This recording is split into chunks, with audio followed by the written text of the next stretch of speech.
আজকের আলোচনার বিষয় হাড্ডিসার গরু মোটা তাজাকরণের উপায়। আমাদের দেশে অনেকেই মোটা তাজাকরণের ক্ষেত্রে হাড্ডিসার গরু ব্যবহার করতে চায় না, কিন্তু হাড্ডিসার গরুই কিন্তু মোটা তাজাকরণের ক্ষেত্রে বেশি লাভবান করা যায়। সেক্ষেত্রে আপনাকে অবশ্যই গরু নির্বাচনের ক্ষেত্রে কিছু সাবধানতা অবলম্বন করতে হবে। আমাদের খেয়াল রাখতে হবে আমরা এমন একটা গরু নির্বাচন করব যার হাড় দেখা যাচ্ছে, কিন্তু গরুটা কিন্তু অসুস্থ না। অর্থাৎ এই গরুটাকে আমরা যদি খাওয়াই তাহলে তার স্বাস্থ্য ভালো হবে। এক্ষেত্রে আমাদের যে জিনিসগুলো বিবেচনা করতে হবে, গরুটা 2 থেকে 4 দাঁতের গরু হতে হবে এবং গরুটা সে সুস্থ থাকবে।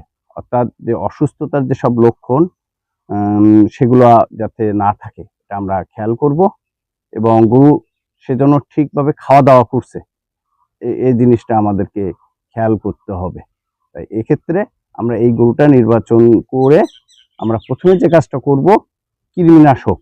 আমাদের প্রধান উদ্দেশ্য হলো এই গরুটা হয়তো বা কৃমিনাশক যদি আমরা দিই তাহলে এবং কৃমিমুক্ত হবে এবং সেক্ষেত্রে তার খাওয়া দাওয়া যদি আমরা বাড়াই আস্তে আস্তে, তাহলে এই গরুটা আস্তে আস্তে তার ওই হাড়টা মাংস দিয়ে পূর্ণ হবে, তখন আমরা এটা থেকে ভালো লাভবান হতে পারবো। আর এক্ষেত্রে আমাদের খেয়াল রাখতে হবে এই গরুকে কিন্তু আমাদেরকে আস্তে আস্তে খাওয়াতে হবে। এনেই হঠাৎ করে যদি আপনি বেশি খাবার দেন তাহলে এই গরুটা কিন্তু অসুস্থ হয়ে পড়বে।